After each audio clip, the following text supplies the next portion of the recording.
Halo teman-teman, perkenalkan nama saya Priska Listanti Riwu, mahasiswa Universitas Citra Bangsa semester 4. Pada kesempatan ini, saya akan membahas mengenai tugas saya yang diberikan oleh dosen saya mengenai fitokimia. Jadi fitokimia itu ilmu yang mempelajari berbagai senyawa organik yang ada pada tumbuhan, baik secara struktur kimia, perubahan dan metabolisme, biosintesis, fungsi biologis dari senyawa organik, dan perubahan secara alamiah. Kemudian ada sejarah singkat tentang fitokimia. Jadi fitokimia ini berasal dari kata phytochemical, di mana phyto berarti tumbuhan atau tanaman, kemudian chemical itu zat kimia yang terdapat pada tanaman atau tumbuhan tersebut. Jadi pada awal perkembangan ilmu kedokteran dan kefarmasian di dunia barat, segala sesuatu yang berhubungan dengan obat atau berhubungan dengan penggunaan dari obat tersebut itu disebut dengan materia medika. Kemudian ada OBA atau obat bahan alam. Jadi obat bahan alam ini adalah bahan atau ramuan bahan yang berupa bahan mineral, bahan hewan, bahan tumbuhan, bahan carian atau galenik, atau campuran dari bahan tersebut yang secara turun-temurun telah digunakan untuk pengobatan berdasarkan pengalaman atau berdasarkan empiris. Kemudian ada penggolongan atau pengelompokan dari OBA ini ada 3, yaitu yang pertama ada jamu, yang kedua itu ada OHT atau obat herbal terstandar, kemudian yang ketiga itu ada yang namanya fitofarmaka. Jadi jamu ini merupakan sediaan obat bahan alam yang status keamanan dan khasiatnya itu telah dibuktikan secara empiris atau telah dibuktikan secara pengalaman. Kemudian yang berikut itu ada OHT atau obat herbal terstandar. OHT itu sediaan obat bahan alam yang telah terstandarisasi bahan baku yang digunakan sebagai produk jadi. Kemudian yang terakhir itu ada fitofarmaka. Jadi fitofarmaka ini sediaan obat bahan alam yang status keamanan dan juga khasiatnya itu diuji secara uji praklinik. Kemudian yang berikut itu ada yang namanya ekstraksi. Jadi ekstraksi ini merupakan pemisahan suatu zat dari sampel berdasarkan kelarutannya pada pelarut tertentu. Kemudian ada 4 klasifikasi dari ekstraksi. Itu yang pertama itu ada ekstraksi kelat, di mana ekstraksi ini berhubungan langsung dalam pembentukan cincin. Kemudian yang ekstraksi kedua itu ada ekstraksi yang namanya solvasi. Kemudian yang ketiga ekstraksi pembentukan pasangan ion. Kemudian yang keempat itu ekstraksi sinergis. Kemudian ada 5 metode dalam ekstraksi. Itu ada yang pertama ada metode maserasi, kemudian metode sokletasi, kemudian metode perkolasi, metode reflux, dan metode infus. Jadi adapun kelebihan, kelemahan, dan prinsip kerja dari kelima metode ini seperti berikut. Yang pertama metode maserasi. Jadi metode maserasi ini kelemahannya yaitu proses ekstraksinya tidak sempurna karena dosis karena zat aktifnya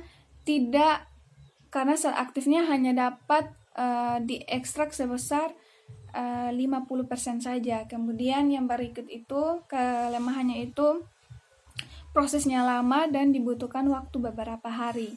Kemudian kelebihannya itu yang pertama itu tidak melakukan pemanasan, kemudian alatnya sederhana, hanya dibutuhkan bejana perendam.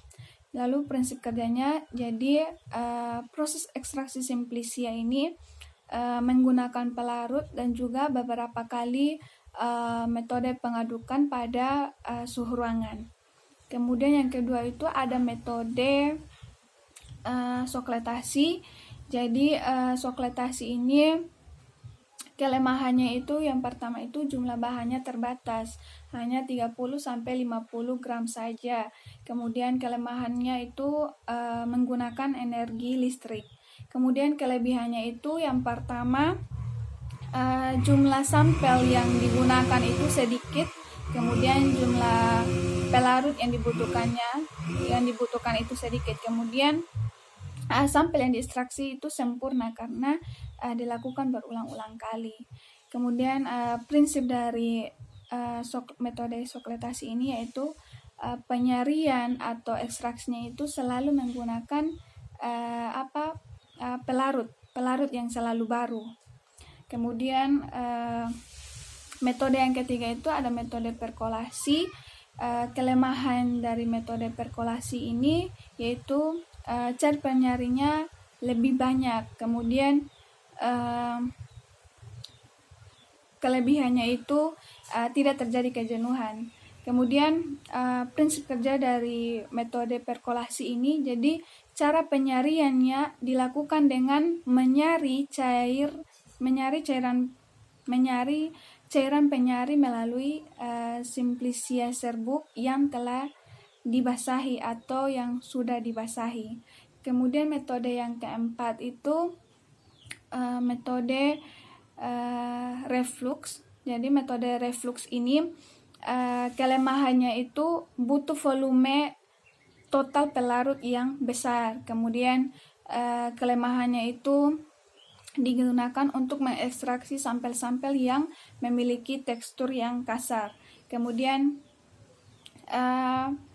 lalu prinsip kerja dari reflux ini yaitu jadi dengan ekstraksi dengan cara ini yaitu pada dasarnya menggunakan ekstraksi berkesinambungan. Jadi bahan yang diekstraksi akan ditambahkan ke dalam cairan penyari ke dalam labu ukur bulat, kemudian dipanaskan hingga mendidih.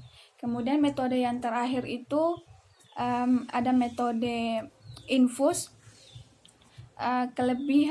Kelemahan dari metode infus ini sari yang dihasilkannya itu tidak stabil dan mudah tercemar oleh bakteri dan kapang. Kemudian kelebihannya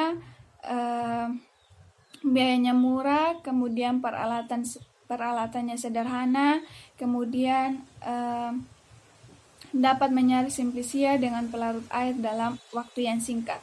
Kemudian prinsip kerja dari infus ini jadi proses ekstraksinya dilakukan pada suhu 96 sampai 98 derajat Celcius dalam waktu 15 sampai 30 menit.